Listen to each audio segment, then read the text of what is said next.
Lewis Hamilton at Ferrari. Myth, reality, and the future.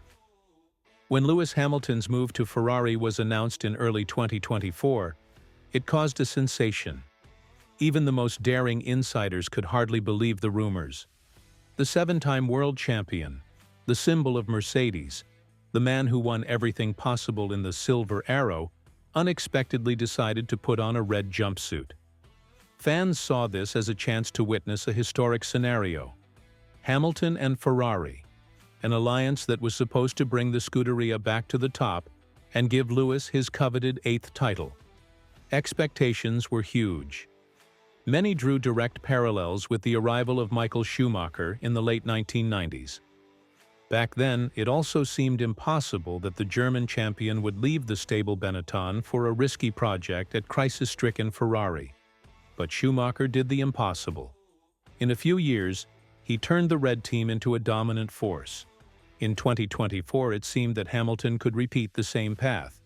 However, reality turned out to be much harsher.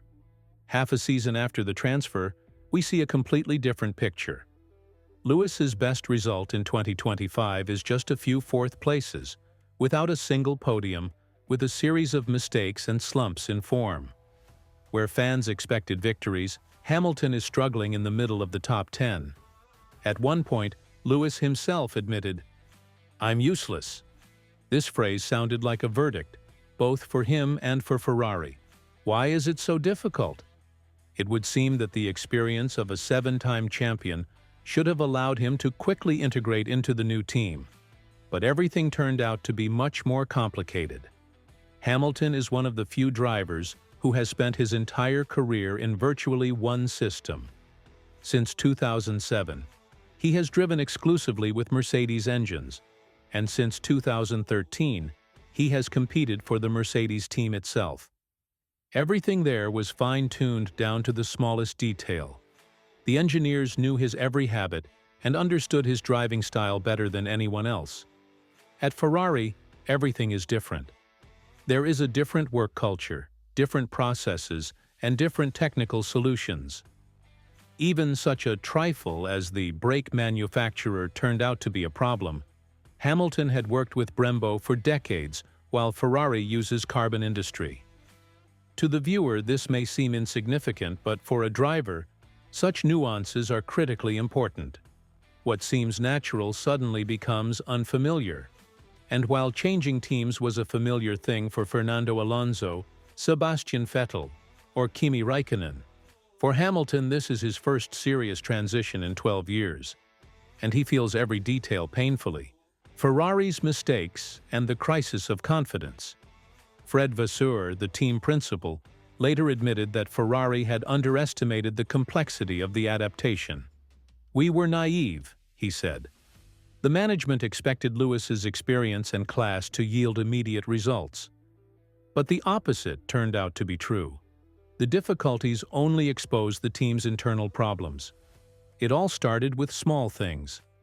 Poor strategic decisions, slow pit stops, technical problems. Added to this was the car's inability to adapt to Lewis's style. The result was a series of failures in qualifying, lost points, and growing tension. At some point, it became clear that this was not a single mistake, but a whole set of problems. Yes, there were flashes of brilliance. The victory in the sprint in China showed that Hamilton was capable of getting the most out of even a difficult situation. There were also qualifying sessions where he was ahead of Leclerc. But after the good moments came new failures. The races in Hungary and then Belgium finally knocked him off track. He looked tired and lost, saying that he didn't understand the car and couldn't feel how it was behaving. What is Ferrari doing? In Maranello, they understand perfectly well that Lewis cannot carry the project alone. Therefore, they began to build a comfort zone around him. Engineers from Mercedes, with whom he had worked for many years, joined the team.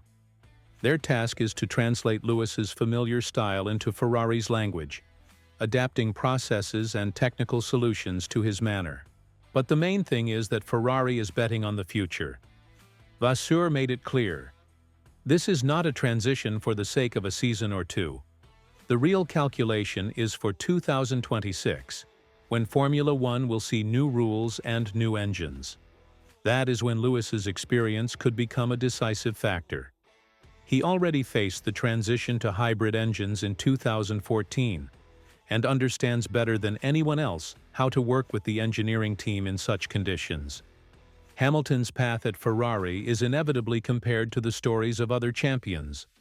Michael Schumacher is a prime example of successful adaptation. But even he needed 4 years before Ferrari began to dominate. Fernando Alonso adapted quickly but was unable to win the title in red, although he came close in 2010 and 2012. Sebastian Vettel started brightly at Ferrari, but got bogged down in the team's strategic mistakes and was unable to realize his potential.